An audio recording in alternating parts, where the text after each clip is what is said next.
Hoje é dia do quadro Direito e Cidadania. Nós temos o prazer de receber, né, todas as quartas-feiras, a advogada e desembargadora eleitoral do TRE Alagoas, doutora Jamile Coelho, para poder trazer um tema também que, para nosso telespectador, gera muitas dúvidas. Doutora Jamile, muito obrigado, inclusive, mais uma vez, por marcar presença aqui no programa. Mas quando se fala em estabelecer leis, as regras que precisam ser cumpridas, muitas vezes as pessoas elas não entendem o princípio. Como tudo isso funciona? De quando é que a lei nasce para levar para a sociedade as regras que são estabelecidas por ela? Bom dia. Bom dia, Viderlan. Bom dia a todos e a todas. Então, a gente vive ouvindo, né, no Jornal Nacional, no Jornal Hoje, enfim, em diversos noticiários. O presidente sancionou, o presidente vetou, o projeto de lei saiu da Câmara, foi para o Senado. Isso. Como é que isso funciona? Primeiro, a gente tem que entender da separação dos poderes, né? E quem faz o quê? O Poder Executivo, ele executa, ele aplica a lei naquele caso concreto, né, de como ele vai fazer as políticas públicas. O Legislativo, ele elabora as leis. E isso, se a gente descer mais um pouquinho, a gente vai entender que, ao final e ao cabo, quem elabora a lei somos nós. Por quê?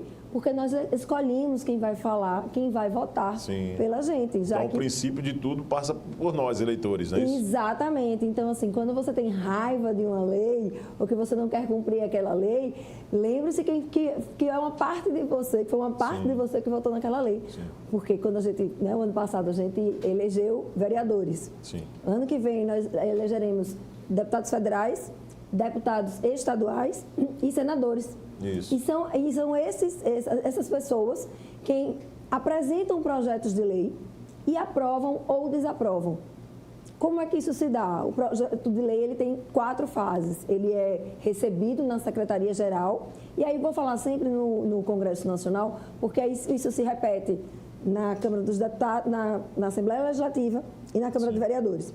Então, assim, ele é recebido pela Secretaria-Geral, depois há uma discussão, depois há uma votação e depois vai para o presidente da República, ou governador ou prefeito, para sanção ou veto, certo? Certo. O que é sanção ou veto? Se o presidente, né, o chefe do Poder Executivo estiver de acordo, ele sanciona a lei, ela é promulgada, publicada e a partir daí está valendo. Algumas leis ela tem o que a gente chama de período de vacância. Sim. Quando a lei é muito complexa, ela tem um período para poder entrar em vigor. Então, ela é promulgada, ela existe, mas ela ainda não causa efeitos. Certo. Entendeu?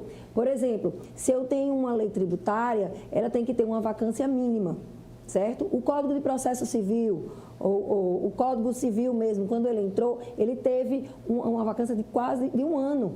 Que é para as pessoas se adaptarem. Seria por um tempo, o tempo de adequação nesse caso? O tempo de adequação para você saber, olha só, daqui para frente a lei vai vigorar dessa forma, principalmente leis mais complexas. Tem outras leis que elas entram em vigor a partir da sua publicação, ela é imediata. Né? No Congresso Nacional, que é formado pela Câmara dos Deputados e pelos senadores, tanto deputados quanto senadores podem propor projetos de lei. E sempre que for de uma casa, a outra revisa. Aí fica sendo chamado de casa revisora. Entendo. Então, eu sou um deputado, apresento um projeto de lei, todo mundo aprova, ok, vai para o Senado Federal. O Senado Federal aprova, ok, vai para o presidente da República. Mas se o Senado aprovar ou alterar, volta para casa, que foi a iniciativa do projeto. A mesma coisa ao contrário, se começa do Senado, vai para a Câmara dos Deputados, se sai da Câmara dos Deputados, volta para o Senado. O interessante, Viderlan, é que nem todas as leis vão ao plenário. A plenário é aquele ambientezinho que a gente vive vendo na televisão, um é verde e o outro é azul. Porque todas as leis, elas têm que passar pelas comissões temáticas. Então, por exemplo, se é um assunto relacionado à agricultura, ela vai para a Comissão da Agricultura. Certo. Se é um assunto relacionado a veículos, né, a normas de trânsito, ela vai para uma comissão pertinente a isso. E no final, independentemente das comissões temáticas, que elas podem ir no máximo 3, todas elas caem na Comissão de Constituição, Justiça e Cidadania. Daí porque é importante o relator desta comissão, o presidente desta comissão, que teve até uma confusão agora no governo, uma confusão assim. Sim. É política, tudo é política. Então, você tem interesse que o seu partidário seja ali presidente daquela comissão, porque todas as leis passam por ela. E o que é mais importante, se as comissões derem ok, não houver conflito, a lei é aprovada, sequer vai a plenário.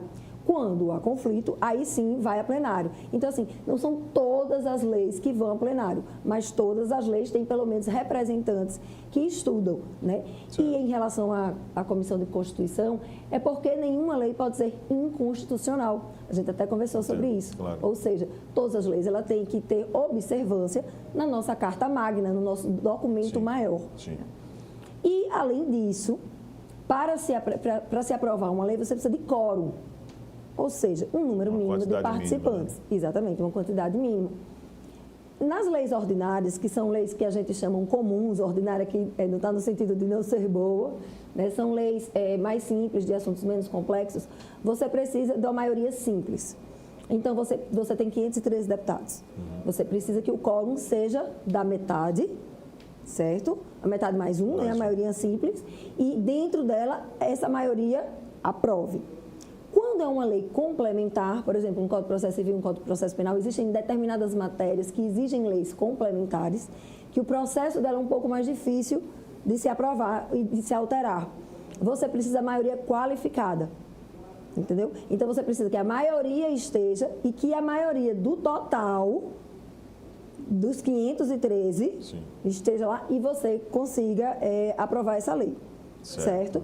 E ainda tem outras pessoas, outras autoridades, que podem também apresentar projeto de lei, como o presidente da República. Tá. O que afeta os órgãos dele e os servidores públicos, por exemplo, são do presidente da República. Agora, doutora Jamile, é muito importante essa explanação, porque isso dá uma ideia do quanto nós precisamos buscar mais a informação a respeito daquilo que se propõe.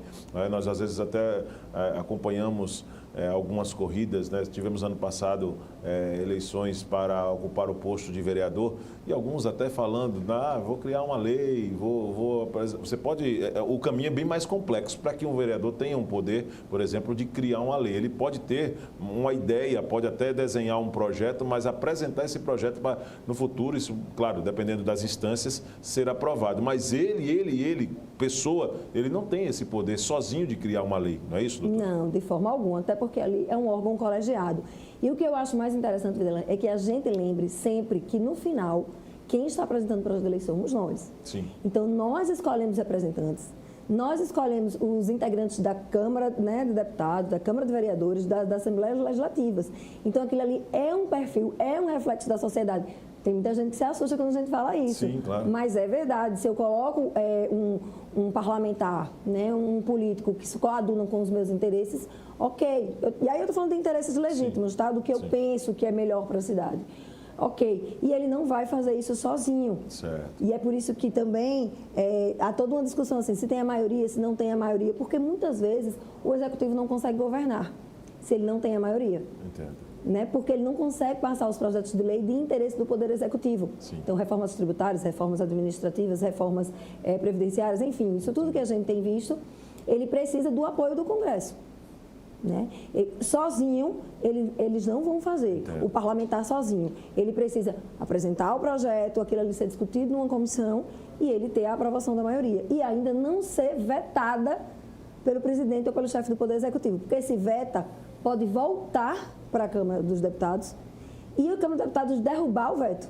Então, no final, quem escolhe mesmo quais partes e quais pedaços da lei vão viger somos nós, Sim. através dos nossos representantes nas câmaras legislativas. Quando há uma falta de continuidade no projeto, ele consegue, muitas vezes, na sua opinião, doutora, passar para outras instâncias antes de chegar no presidente, antes de chegar no Congresso para votação? Você acha que ele já é eliminado aquela ideia? Tem muitas leis que podem ser criadas como proposta, mas a falta de continuidade delas, para não trazer um benefício para as pessoas ou impactar em problemas para a sociedade, acaba deixando muitas vezes, antes de chegar nessa instância final, que é a do presidente? Sim, uma boa parte dos projetos de lei não é aprovada porque muitas vezes são inconstitucionais ou são incompatíveis com outras leis. Então, daí a importância das comissões temáticas, que nessa comissão, além do trabalho político que tem de aprovar ou não aprovar, você tem um trabalho técnico exaustivo. Né? Os assessores das câmaras, assessores do Senado, são pessoas extremamente qualificadas, elas passam através, concurso público, né? Fora os assessores dos próprios parlamentares. Você tem aqueles técnicos ali, técnicos legislativos, né? De técnica legislativa, você tem uma sequência a seguir, tanto na confecção da lei, né, que a lei é lá, são os artigos, os parágrafos, os incisos, as alíneas, aquilo ali tem uma lógica, né, tem uma fórmula própria para você fazer isso, quanto ao mérito.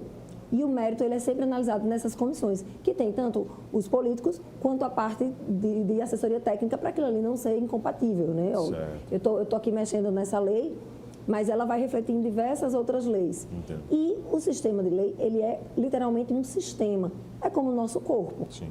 Uma coisa tem que estar engrenada na outra, senão você vai ter leis incompatíveis. Perfeito. Aí você vai para a questão de competência, se é ilegal, né, se é inconstitucional. E por assim vai. Até quarta-feira, tá? Já com o Orlando Santos aqui de volta no estúdio, né? De volta das férias. Eu vou me despedindo aqui da doutora Jamile Coelho, que é advogada e desembargadora eleitoral, né, do TRE Alagoas, com o quadro Direito e Cidadania, todas as quartas-feiras aqui na programação da sua TV Mar Canal 525. Eu já faço o convite, reforço exatamente a sua participação, a sua audiência amanhã, às 8h30, para uma nova edição do programa TV Mar News. E eu te espero. Até lá.